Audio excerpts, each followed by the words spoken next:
कभी ऐसा हुआ है कि नया एसी लगवाया हो और कमरा है कि ठंडा होने का नाम ही नहीं ले रहा, या फिर महीने के आखिर में बिजली का बिल देखकर होश उड़ गए हो? भाई, इसकी सबसे बड़ी वजह अक्सर एसी का गलत साइज होता है। लेकिन परेशान होने की बिल्कुल ज़रूरत नहीं, क्योंकि इस मसले का एक बहुत ही आसान हल है, और आज हम इसी को समझने वाले हैं। अब मज़े की बात यह है कि एसी का बहुत बड़ा होना भी इतना ही बुरा है जितना इसका बहुत छोटा होना। सोचें ज़रा, अगर एसी छोटा है तो वो बेचारा पूरी ठंडक करने के लिए हर वक्त चलता ही रहेगा। नतीजा, एक तो बिल आसमान पर और दूसरा एसी की अपनी ज़िंदगी भी कम। और अगर एसी बहुत बड़ा ले लिया तो वो कमरे को फ़ौरन ठंडा करके बंद, फिर थोड़ी देर में गर्मी हुई तो दोबारा ऑन। ये जो बार बार ऑन ऑफ का चक्कर है ना, ये ना सिर्फ बिजली खाता है बल्कि कमरे में एक अजीब सी नमी, एक हब्स का एहसास भी छोड़ देता है।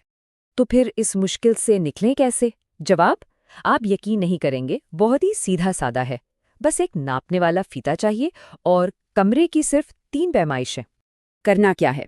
सबसे पहले कमरे की लंबाई नाप लें, फिर उसकी चौड़ाई और आखिर में फर्श से लेकर छत तक की ऊंचाई। बस ये 3 नंबर्स हमें चाहिए और ये काम तो कोई भी आराम से कर सकता है। चलें इसको एक मिसाल से समझते हैं। मान लें कि हमारे कमरे की लंबाई है 15 फुट, चौड़ाई 12 फुट और ऊंचाई है 10 फुट। ठीक है, अब इन्हीं नंबर्स को इस्तेमाल करके हम सही एसी का साइज निकालेंगे। फॉर्मूले का पहला स्टेप तो बहुत ही आसान है। बस इन तीनों पैमाइशों को आपस में ज़र्ब दे दें, यानी 15 को 12 से और फिर जो भी जवाब आए उससे 10 से। हमारी मिसाल में ये बनता है 1800। बस ये नंबर याद रखना है, ये हमारे कमरे का वॉल्यूम फैक्टर है। ठीक है, तो अब चलते हैं अगले कदम की तरफ। हमारे पास कमरे का फैक्टर तो आ गया, लेकिन अब हमें इसे एक ऐसी चीज़ में बदलना है जिसे एसी की ज़बान में यानी कूलिंग पावर में समझा जा सके। और यहाँ आता है हमारा जादुई नंबर 10। जी हाँ, बस 10।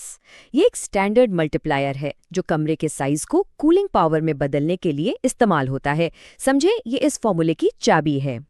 तो अब हम क्या करेंगे? अपने कमरे के फैक्टर यानी 1800 को इस मल्टीप्लायर यानी 10 से ज़र्ब दे देंगे। जवाब क्या आया? 18,000। ये जो 18,000 है ना, ये है BTU यानी ब्रिटिश थर्मल यूनिट्स। आसान लफ्ज़ों में कहें तो ये वो ताकत है जो एसी को कमरे से गर्मी बाहर निकालने के लिए चाहिए। लें जी, हम मंजिल के बिल्कुल करीब पहुंच गए हैं। हमारे पास BTU का नंबर तो आ गया, लेकिन जब हम एसी खरीदने जाते हैं तो दुकानदार हमसे एक और ज़ुबान में बात करता है। इसलिए बस एक आखिरी कैलकुलेशन बाकी है, और वो ज़ुबान है एसी टन की।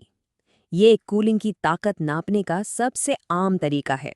सीधी सी बात है, 1 टन का मतलब होता है 12,000 BTU की कूलिंग पावर। तो आखिरी हिसाब वो तो और भी आसान है। हमें जितने BTU चाहिए यानी 18,000, इसे बस 12,000 से तकसीम कर दें। इससे हमें वो फाइनल नंबर मिल जाएगा जिसकी हमें तलाश थी। और ये रहा जवाब, 1.5 यानी 1.5 टन। हमारी मिसाल वाले कमरे के लिए 1.5 टन का एसी बिल्कुल परफेक्ट है। अब जब एसी खरीदने जाएं तो अंदाजे लगाने की कोई ज़रूरत नहीं। अब सबको मालूम है कि उन्हें क्या चाहिए। तो इस छोटी सी मेहनत का नतीजा क्या निकला? एक तो ज़बरदस्त ठंडक, दूसरा बिजली के बिलों में बचत, और तीसरा एक ऐसा एसी जो सालों साल साथ निभाए। है ना ज़बरदस्त बात? और ये सब मुमकिन हुआ सिर्फ चंद मिनट की पैमाइश